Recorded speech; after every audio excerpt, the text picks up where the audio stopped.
खाली गोटे जिनिसटा आपन कहना चाहे कि जे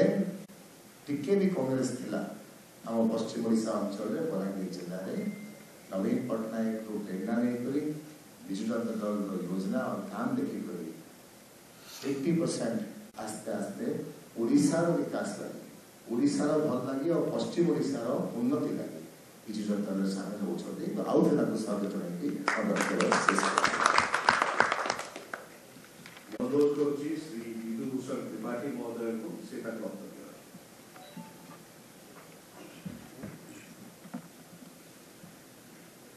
विजु जनता दल तरफ मिश्रण पर्व अध्यक्षता करुवा राज्यसभा सांसद सस्मित पात्र महोदय जहाँ सांगे आम दीर्घ दिन परिचय समय गोटे प्लाटफर्म कार्य आम संगे उपस्थित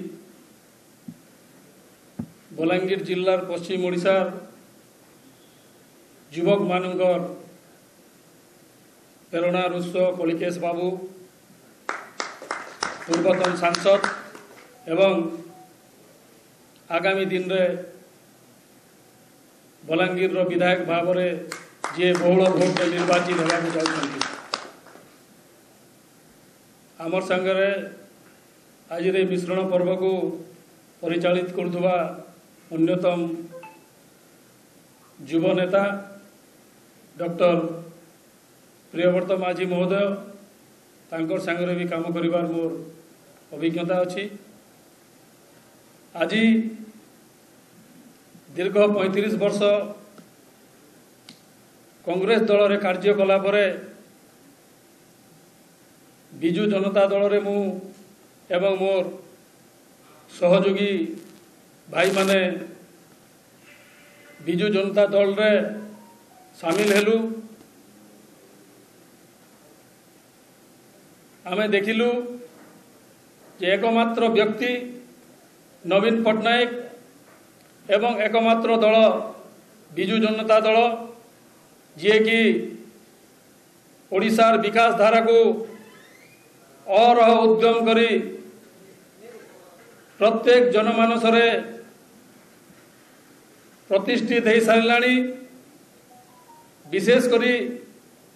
मु जेहेतु बलांगीर जिलार आज मुख्यमंत्री जदिओ सारा ओडिशार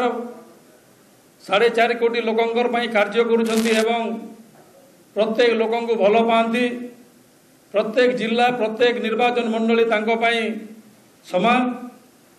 किंतु से जेतेबेले निष्पत्ति नेले मोर जिला बलांगीर रो कंटाबांजी निर्वाचन मंडली रे विधायक भाव में प्रतिद्वंदिता करिवा पई एथिरु स्पष्ट जना पड़िला जे से एक पछुआ अंचल रो आगामी दिन रे केपरि भविष्य उज्जवल हेबो विकास धारा बहिब से दिगरे तांकर चिंतन अच्छी एवं तांकर जो चिंताधारा से चिंताधारा रे आमे अनुप्राणित हेलु एवं तांकर विकास धारा रे शामिल हेबा पई आमे आज नवीन पट्टनायक नेतृत्व रे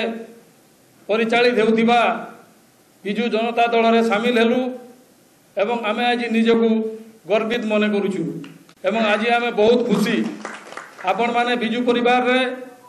नवीन पट्टनायक परिवार रे एवं बलांगीर रे सिंहदेव परिवार रे शामिल हेबार जो हमको मौका देइछंती आमे आपण विजु जनता दल पाखरे चिरऋणी होई रहिबु एवं जो कार्यक्रम तो नवीन पट्टनायक अच्छी गरीब जनसाधारण पई से कार्यक्रम को आमे सुचारू रूप से तल स्तर पर्यंत तृणमूल स्तर केमिति लोक सुविधा पाइबे से दिगरे आमे यत्नमान हेबु आजिठू।